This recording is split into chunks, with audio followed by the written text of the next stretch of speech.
Que a paz do Mestre Jesus possa estar presente em nossos corações. O Evangelho no lar e no coração. Esse tema é importante nós trabalharmos. O ideal é que o Evangelho estivesse presente em todos os momentos da nossa vida, que ele se fizesse presente nos nossos pensamentos diários, que ele estivesse presente em todas as nossas atitudes. Mas nós sabemos que isso não é possível no momento, porque o planeta em que habitamos, o nosso nível de evolução, o nível de evolução que apresentamos, já nos diz que não é possível no momento.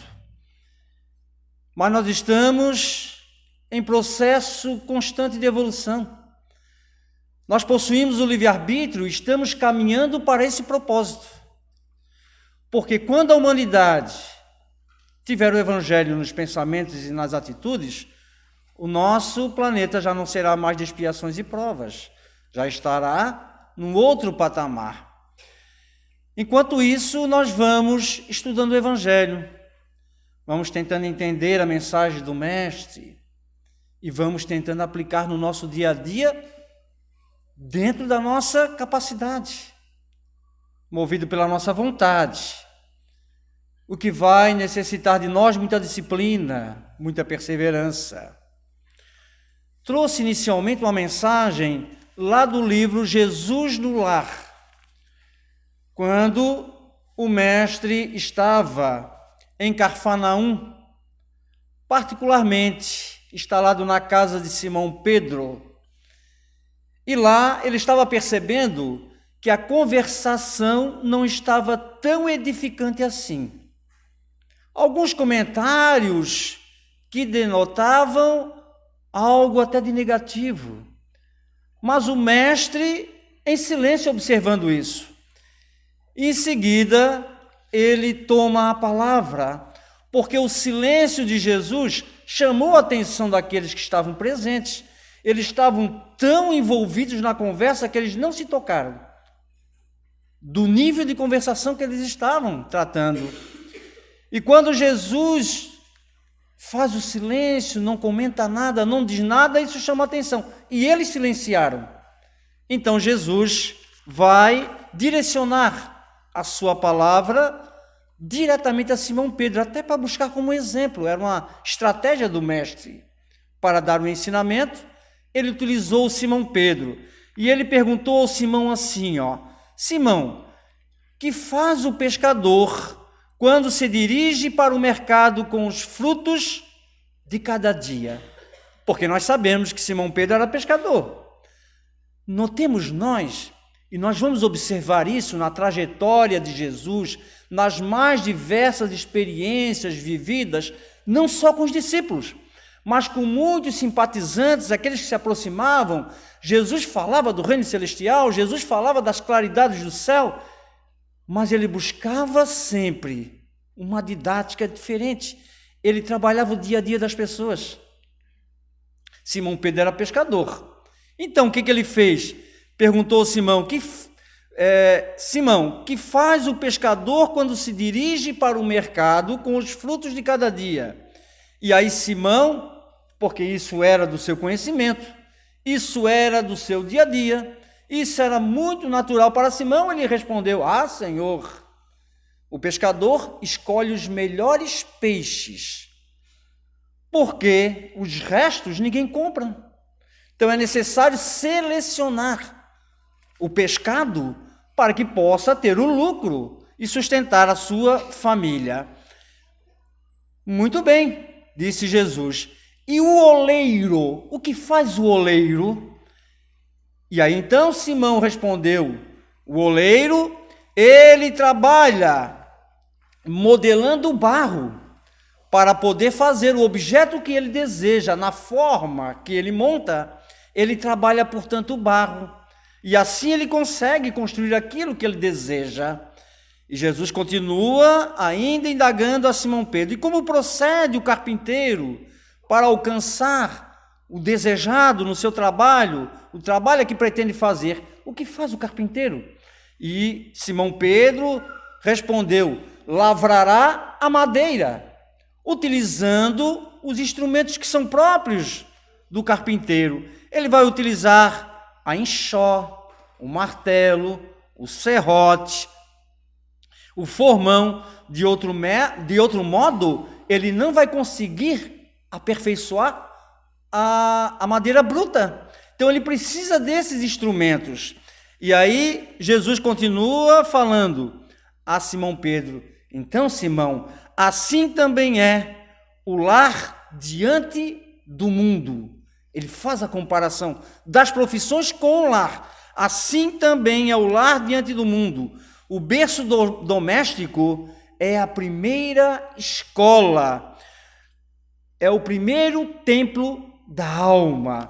E ele continua: se o marceneiro ou carpinteiro precisa afeiçoar a madeira para poder conseguir o objetivo, se nas demais profissões citadas é necessário, vamos resumir aqui, é necessário se trabalhar, selecionar para ter esse objetivo, dentro do lar também é necessário ter o mesmo cuidado. A paz do mundo começa sob o telhado onde nos abrigamos. A harmonia do mundo inicia com a harmonia dentro do lar. Se nós não trabalharmos dentro do nosso lar, assim como o carpinteiro trabalha com os instrumentos, a madeira bruta, nós também, como espíritos imperfeitos, precisamos trabalhar utilizando o instrumento do amor, utilizando os instrumentos que nos fazem, através da disciplina, trabalhar o nosso interior e modificar. E aí, mais à frente, nós estamos resumindo que a mensagem é longa, mais à frente, para poder, portanto, manter o equilíbrio dentro do lar, é necessário esse trabalho silencioso para muitas pessoas, mas esse trabalho contínuo de melhoramento. E aí então, quando o ambiente já estava no nível mais elevado, pela conversação de Jesus junto a Simão Pedro e os demais atentos, Jesus então aproveita esse instante, pega os manuscritos antigos, né, e começa então a trabalhar, iniciando ali, segundo Ney Lúcio, iniciando nesse instante o primeiro culto do Evangelho no lar, até então registrado, na casa de Simão Pedro. Ora, o Evangelho dentro do lar, gente, ele é luz na nossa vida. Particularmente nós espíritas, fizemos uma reunião semanal, que é também objetivo desse tema, uma reunião semanal que muitos chamam de culto cristão no lar, ou reunião do Evangelho no lar, como queiram. Essa reunião, ela é de fundamental importância para podermos, dentro do nosso lar, acender a luz do conhecimento, a luz do entendimento, para fazer com que nós consigamos emitir diante dos nossos pensamentos melhores, mais harmonizados.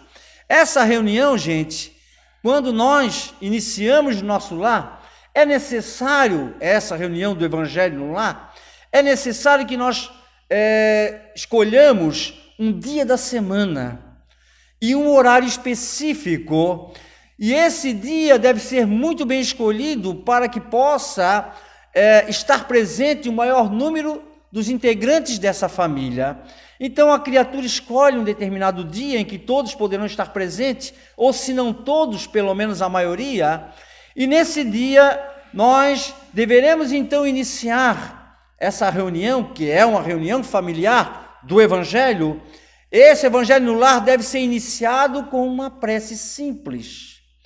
E através dessa prece, manter em pensamento o intercâmbio com a espiritualidade, que estará presente. Nós temos observado que muitas pessoas não se dão conta disso, acham que podem fazer essa reunião em qualquer dia, em qualquer horário.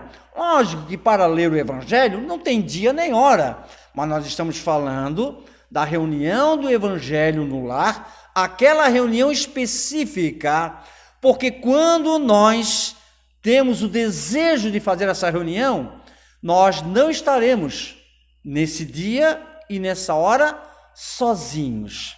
Não serão somente os integrantes consanguíneos que estarão ali presentes. Ali estarão presentes os espíritos amigos. Por isso que tem que ser no dia e na hora marcada, porque a espiritualidade superior, ou aquela espiritualidade mediana para superior ligada a nós, seja um anjo guardião, seja espíritos familiares em boas condições espirituais, eles têm atividade, gente, fora da matéria. Os espíritos conscientes, aqueles que estão em boas condições espirituais, eles estão sempre em atividade. Mas eles têm também um compromisso, sobretudo os mentores, amigos, anjos de guarda, eles têm um compromisso com os indivíduos daquela casa e com a própria família, há um mentor da família. Sabemos nós que a nossa família, ela é muito maior do que a família consanguínea. Quando nós olhamos para dentro do nosso lar, ao pai, à mãe, os filhos, e nós dizemos, aqui é a minha família, aqui é uma parte da minha família. Nós poderíamos aqui resgatar muitas passagens do Evangelho, mas nós vamos sintetizar para poder ganharmos tempo, mas nós já podemos adiantar que a verdadeira família são as famílias ligadas pelos elos do sentimento. A família espiritual, gente, é muito maior do que a família consanguínea.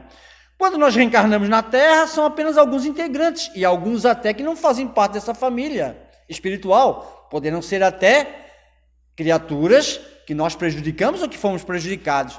Então estarão dentro do lar, não somente aqueles que se amam, senão aqueles outros que também se odeiam. Ora, por que não de vidas anteriores? Por isso essa reunião é de fundamental importância, para aproximar corações, para diminuir distâncias, para ver o entendimento, para ver o perdão. Com tudo isso, nós vamos perceber dificuldade dentro do lar. E olha que há o esquecimento do passado, hein? E nós mesmo assim vamos ter dificuldades. Daí então essa reunião de fundamental importância. Então a espiritualidade sabendo, eles estarão naquele dia e naquela hora específica para poder nos auxiliar, nos intuir. E aí vamos perceber o quê? Se alguns deles não puderem estar presentes, mandarão alguém para substituir, de forma que aquela reunião, quando feita de forma séria, com responsabilidade, a criatura terá sempre o amparo do mundo espiritual, nesses espíritos que nós já citamos. Daí então faz-se a prece inicial simples, uma prece simples, espontânea até mesmo. Essa prece que não deverá ser muito longa, apenas uma prece. E aí então solicita-se que abra o Evangelho segundo o Espiritismo, mas tem que ser somente o Evangelho segundo o Espiritismo? Não necessariamente. Alguns livros que nós conhecemos, o Pão Nosso, Vinha de Luz, eu poderia citar vários aqui, obras que são subsidiárias, que auxiliam no nosso movimento espírita e que trazem mensagens de fundamental importância, mensagens elevadas, mas normalmente a obra principal é o Evangelho segundo o Espiritismo. Então, abre-se o Evangelho segundo o Espiritismo e lê-se uma mensagem daquelas. A criatura lê a mensagem e poderá, na sequência, fazer algum comentário, desde que seja breve. Não é para fazer uma palestra, é para fazer alguns comentários. Se alguns integrantes da família tiverem alguma dúvida, poderá, com calma, com tranquilidade, fazer o esclarecimento. Auxiliar aquele que sabe mais, tem que auxiliar aquele que sabe menos. Daí então, ao esclarecimento da mensagem. Depois, após esse esclarecimento, a criatura poderá também colocar uma garrafa de água, uma jarra de água, e essa água será fluidificada, vocês podem ter a certeza disso, quando necessário, se quiser, não é condição, não é obrigatório, mas às vezes as pessoas querem uma água fluidificada. Nessa reunião, a espiritualidade vai fazer com que essa água fique fluidificada. E então, após isso, nada mais a tratar, faz-se uma prece de encerramento. Poderá também emitir vibrações para as instituições onde tratam de pessoas doentes, as penitenciárias. Poderá fazer também essa irradiação pelo pensamento através da prece também. E feito isso, faz-se o encerramento. Algumas recomendações são importantes nessa reunião do Evangelho no Lar. Por exemplo, alguns integrantes da nossa família poderão não comungar com os mesmos pensamentos. Alguns poderão até ser de religiões completamente opostas e que nós teremos que respeitar. O que se solicita? Convida-se as pessoas que queiram voluntariamente participar e pede-se para que se faça o silêncio, para que essa reunião possa ter o silêncio adequado. Não se pode fazer uma reunião do Evangelho no lar, na mesa, e a televisão ligada em alto som. Isso não é possível, o som ligado. Não, deve-se, pelo menos, se não for possível, devido à intransigência de alguns que a gente percebe, reserve-se a um quarto da casa, feche a porta e se reúna aqueles que realmente querem fazer o Evangelho no lar. Mas sempre se negocia de forma tranquila, amistosa, com os demais que não desejam participar, para que façam pelo menos o silêncio, porque não deve exceder a 30 minutos. Não podia esquecer disso. Não se pode exceder 30 minutos, é o limite máximo recomendado pela espiritualidade. Óbvio que nós podemos fazer com um tempo muito menor, dependendo das circunstâncias, dependendo do momento, porque faz-se a prece, uma leitura do Evangelho, uma explicação rápida, às vezes em 15 minutos, isso é de cada um, gente, porque poderá ser uma família numerosa, poderá haver alguma dúvida, mas então esse esclarecimento deve ser preciso, resumido, para não ultrapassar 30 minutos, que é a recomendação. Muitas coisas poderão acontecer nesse dia. Por exemplo, se você receber uma visita inesperada, como você vai proceder? Mas é justamente na hora que vai iniciar o Evangelho no lar. Como eu devo proceder se chegar alguém, algum visitante, e algum visitante que nem sabe do que está acontecendo, que não tem nem noção da reunião ou do que se propõe nessa reunião? O que a gente pode fazer? A recomendação é que se vá à porta, atenda a pessoa que chegou e explique a ela. Nesse momento, meu amigo ou minha amiga, nesse momento, nós temos um compromisso com uma reunião semanal, onde nós estudamos uma mensagem do Evangelho, fizemos uma oração, enfim, dá aquela explicação básica. Você quer participar da reunião? E aí a criatura muitas vezes vai dizer, eu gostaria, então ela pode participar da reunião. Se ela disser assim, não estou interessado não, então você aguarde que nós faremos a reunião. Pode aguardar dentro de casa, em outra, se for uma pessoa de confiança, poderá aguardar em algum cômodo da casa, ou poderá ficar do lado de fora, não importa. Deixe a pessoa à vontade, se quer participar ou não, mas não deixe de fazer a reunião.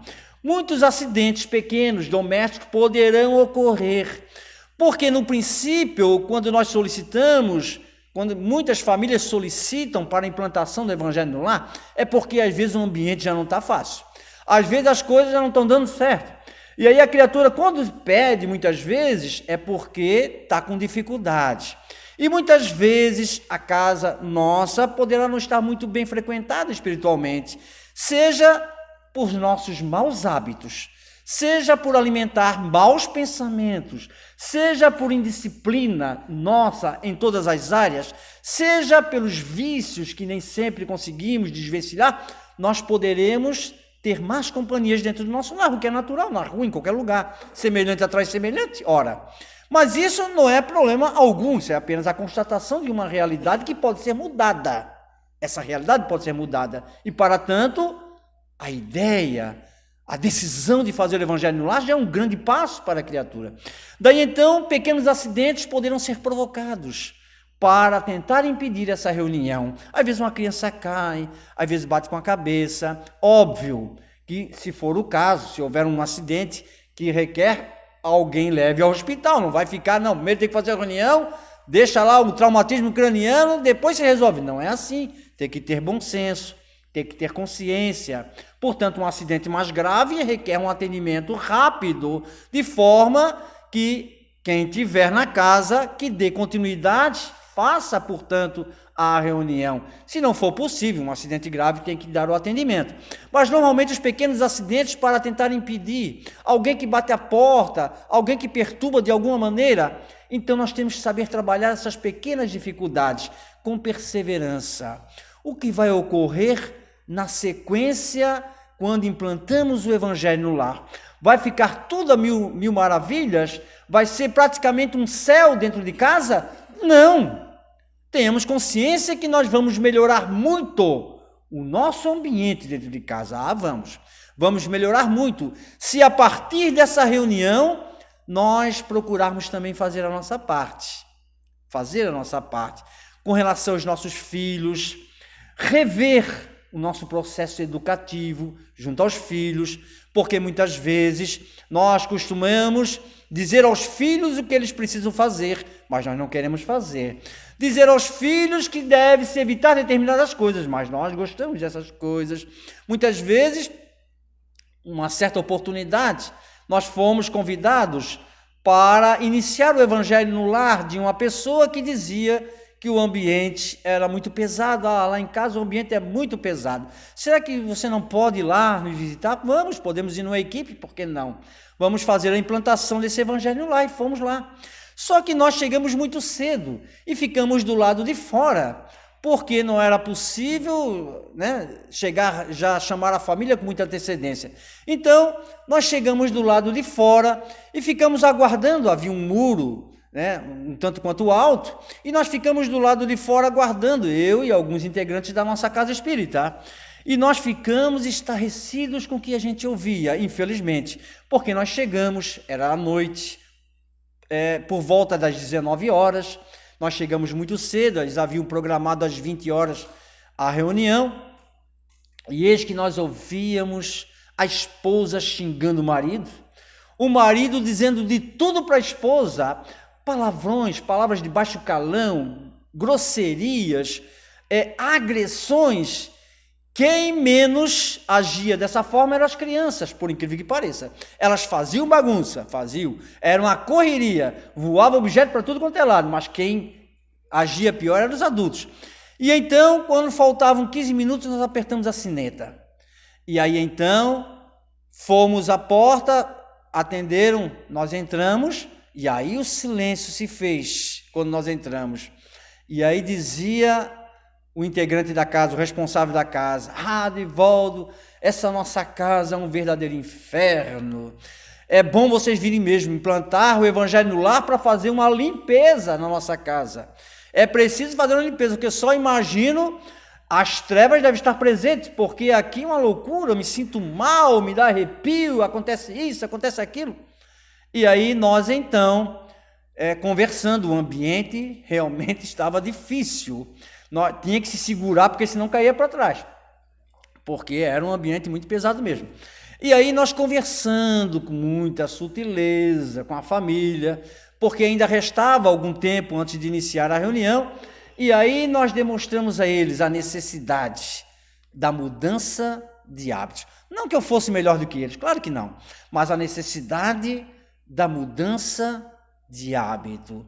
O Evangelho no lar é aquela reunião, gente, que vai trazer para dentro do lar uma energia tão diferente, que quando nós vivenciarmos nessa sequência de mudança de hábito, interesse por uma leitura edificante, mudança de pensamento, nós vamos sentir a diferença, gente, será gritante. E aí nós dizíamos ao responsável da casa: o senhor vai me desculpar, mas nós acabamos ouvindo o que se passou anteriormente. Mas essas crianças são impossíveis, Calma. Nós somos os responsáveis do ambiente nosso. Nós construímos o nosso ambiente dentro de casa. São os nossos pensamentos que fazem atrair do plano espiritual as companhias semelhantes. Portanto, a reunião do Evangelho no Lar vai ser de fundamental importância, porque, como o amigo sabe, os amigos espirituais que sempre estiveram presentes, mas que nada podiam fazer, porque vocês deram preferência a outro tipo de companhia.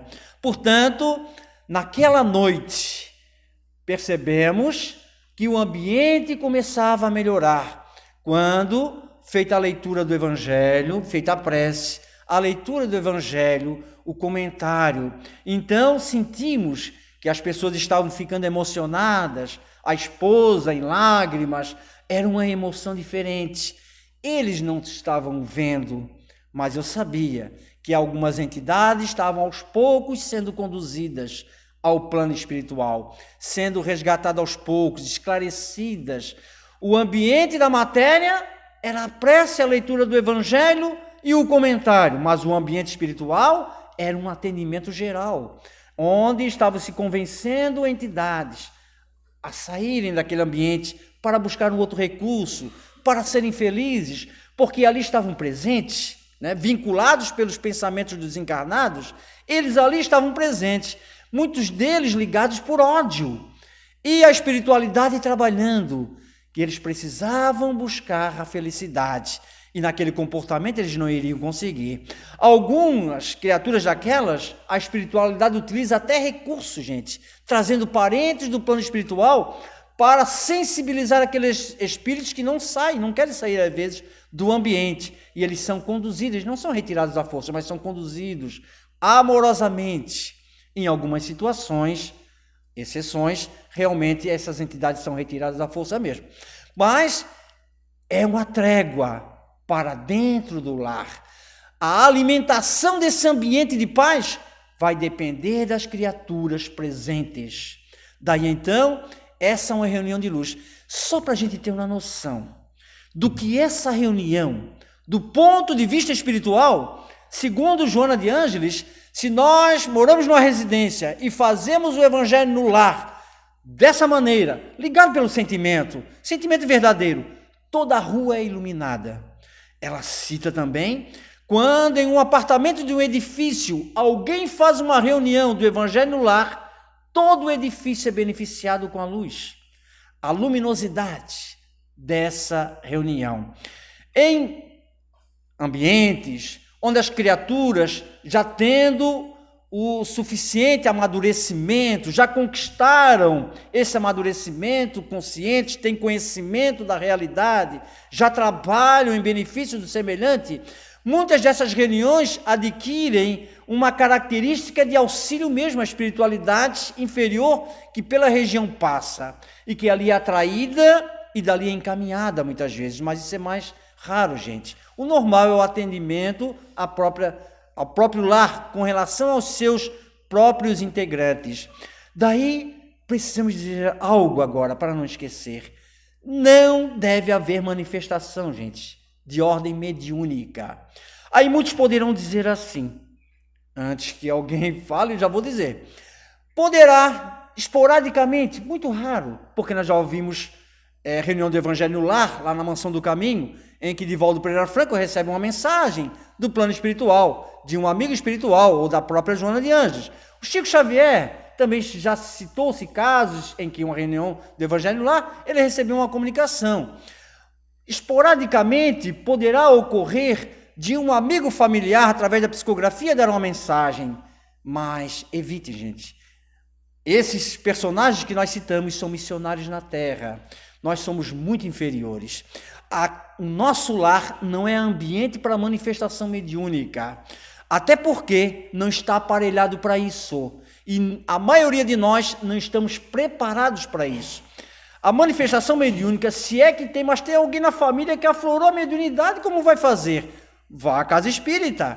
A casa espírita tem os equipamentos do plano material e do plano espiritual, está capacitada para orientar a criatura que está aflorando a mediunidade, sendo encaminhada para estudo, posteriormente para atividade específica, onde a criatura vai se desenvolver. Ela não vai desenvolver mediunidade, isso é errado, gente. A mediunidade já é desenvolvida na criatura. A pessoa tem que se desenvolver. A mediunidade é um potencial enorme, não é assunto para hoje, mas apenas dizer que é um potencial enorme a mediunidade. Mas a criatura que tem que se adequar a ela, ela é um instrumento. E a criatura tem que se afinar para isso. Mas não é dentro do lar que vai se fazer isso. Lá tem que ser evitado isso. Se houver, por acaso não existe, mas se houver algum parente desavisado, alguém desequilibrado, onde possa haver uma espécie de manifestação, deve se conter dentro da capacidade das pessoas, por isso na implantação serão orientados como fazer, deve-se conter essa manifestação de forma amistosa, deve-se fazer uma prece, deve solicitar uma ajuda. A espiritualidade que está presente vai resolver o problema, pode ter a certeza. Portanto, chamar a consciência daquele que por desequilíbrio se deixou levar. Isso não deve se repetir. Daí então, mas isso é muito raro acontecer, gente. Isso não acontece normalmente. Como eu já tenho muita experiência, mais de 30 anos de movimento espírita, eu já vi de tudo. Por isso que eu estou dando como um exemplo, que é muito raro isso acontecer. Mas se acontecer, a criatura dará o atendimento necessário para conter, principalmente. Não queira doutrinar no evangelho no lar espírito algum. Não faça isso. Por isso é que nós alertamos que isso é muito raro acontecer, fiquem tranquilos. Isso não é normal acontecer. Mas se acontecer, será algo natural, portanto a mediunidade é de conhecimento de todos, a influência dos espíritos está por toda parte. Isso, se acontecer, manter a tranquilidade. Saiba que ali está a espiritualidade superior presente, lhe protegendo, lhe auxiliando, porque você mantém a disciplina, porque você mantém a boa intenção. Certa feita, o nosso irmão Chico Xavier, ele estava em Pedro Leopoldo e ele era muito jovem, mas já estava, mesmo na sua juventude, já estava atuando na mediunidade. E eis que ele soube de um crime horrendo que ocorrera em Pedro Leopoldo. Um jovem havia assassinado outro jovem. E o que ocorreu com isso? O Chico Xavier, cidade pequena, aquela época, todos se conheciam. Chico Xavier, então, foi à casa da mãe do garoto assassinado. Ela era viúva, ela já se sentia só, apenas com a presença do filho, que agora já não estava mais presente. Então Chico deu-lhe aquele atendimento de solidariedade, deu a sua palavra amiga, a sua disposição, os seus sentimentos, para aquela mulher sofrida naquele momento tão difícil, onde o filho houvera sido assassinado. E passou-se um tempo, nessa história, que nós colhemos não diz quanto tempo, mas passou-se um certo tempo, e eis que de repente o Chico é procurado por um espírito desencarnado, na verdade uma irmã, se apresentava como uma mulher desencarnada que era conhecida do Chico, e que era da região de Pedro Leopoldo.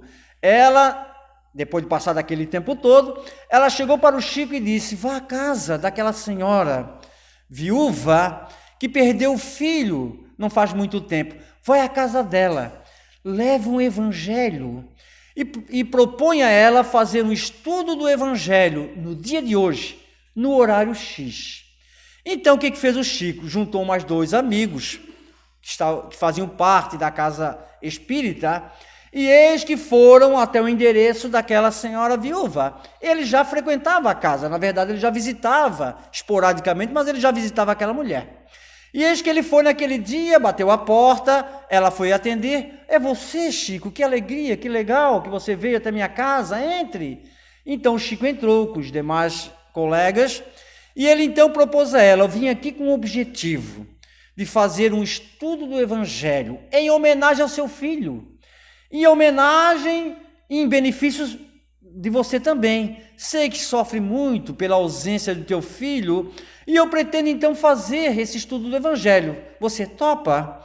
E a mulher prontamente disse: sim, Chico, lógico. Então eles sentaram, começaram a conversar. Na hora combinada, que o Chico havia combinado com aquele espírito amigo que havia solicitado, na hora X recomendada, o Chico então faz uma prece.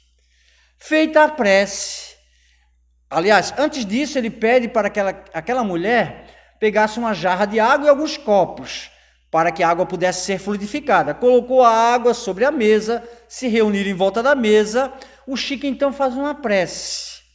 Depois da prece, o Chico entrega o evangelho para aquela senhora e pede para que ela abra o evangelho, qualquer página, que ela abrisse o evangelho.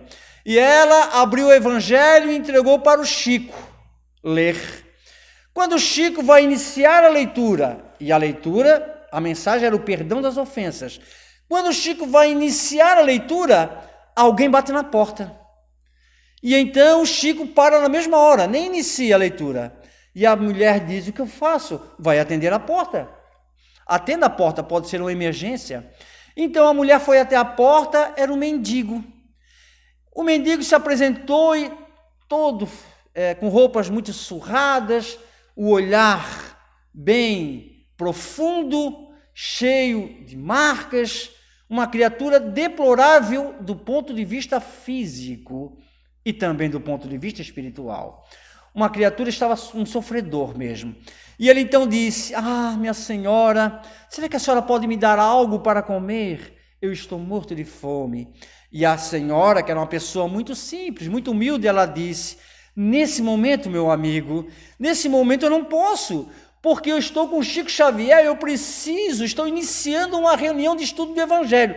Mas se você quiser entrar, participar, depois eu posso te atender da melhor maneira que eu puder. Mas nesse momento eu preciso iniciar, o Chico está esperando, eu preciso iniciar a reunião. O homem que já estava ali morto de fome, esperar um pouco mais, ele não tinha saído, ele era obrigado a aceitar. E ele então aceitou, ele adentrou, estavam todos à sala, e o Chico ficou surpreso, nem o Chico sabia, ficou surpreso, e eis que o Chico então começa a ler a mensagem do perdão das ofensas. Depois de ler a mensagem do perdão das ofensas, a mulher estava com lágrimas nos olhos, emocionada pela mensagem, e aí ela começa, mesmo dentro da reunião do Evangelho, porque há o comentário da mensagem, o Chico explica a mensagem do perdão das ofensas, e ela começa a ficar muito emocionada. Antes do encerramento, ela confessa ao Chico: Chico, que mensagem sublime! Eu te confesso, Chico, que no primeiro momento da perda do meu filho, eu fiquei muito revoltada. Mas com o tempo passei a perceber que deve haver um motivo muito forte para que Deus levasse o meu filho. Deve ter havido uma razão. E aí então, eu resolvi aceitar. Nesse momento não tenho nenhum sentimento contrário ao algoz do meu filho. Na verdade, de coração, eu já o perdoei do coração. O mendigo de olhos muito arregalados, impressionado com aquela cena, com o que estava acontecendo. E eis que eles então encerram a reunião. Ela vai preparar algo para o mendigo comer, que estava realmente esfomeado. E então o mendigo diz a ela assim: era seu filho mesmo? O que foi assassinado, a senhora tem certeza, era seu filho mesmo? E ela diz: sim, meu filho que foi assassinado há tempo atrás. Ele então cai de joelhos ao chão, aos pés dessa mulher. O mendigo cai de joelho e começa a chorar. Ele diz a ela o seguinte: fico feliz que você tenha me perdoado, sem que eu tenha dito, eu sou o assassino do seu filho. Depois desse crime, a minha vida se transformou e eu caí a sarjeta. Naquele instante, ela então dá o alimento àquele mendigo, dá o auxílio a ele e vão todos embora. Passado mais algumas horas, já na madrugada, vem o jovem assassinado. Chega até o Chico, na casa do Chico, para agradecer. Chico, muito obrigado. E o Chico ficou surpreendido. Eu sou aquele jovem que foi assassinado. Eu pedi para que você fosse àquela reunião. Eu pedi à irmã fulana, não lembro o nome, aquele espírito que induziu o Chico a ir até, intuiu o Chico, pediu na verdade ao Chico para ir até a casa daquela mulher. Fui eu que intercedi, porque eu queria que ele ouvisse, o assassino, ouvisse da boca da minha mãe o perdão, porque só dessa maneira ele poderia recomeçar a sua existência, que ele próprio desgraçou. Note, gente, uma reunião do Evangelho no lar, que para nós, do ponto de vista material, uma prece, uma leitura do Evangelho, um comentário, uma água fluidificada, uma prece final, mas do ponto de vista espiritual, muitas coisas podem acontecer em benefício de muita gente. Para encerrar, gente, porque a gente precisa respeitar o tempo, apenas dizer que quando o ambiente da nossa casa recebe a luz do Evangelho e quando nós colaboramos para que essa luz permaneça, é nessas ocasiões que muitos irmãos desencarnados, parentes nossos, que por merecimento em algumas situações em algumas situações por merecimento e por poder se deslocar, são trazidos para muitas vezes nos visitar. E durante a reunião do Evangelho lá, nós não percebemos. Nós sentimos uma presença. Quando um pouco sensíveis, sentimos a presença, mas nós não identificamos. À noite sonhamos e nem nos damos conta que fomos visitados numa reunião como essa, porque a claridade, a luz do Evangelho facilita o acesso da espiritualidade. Que Deus nos ilumine e nos proteja agora e sempre. Muito obrigado.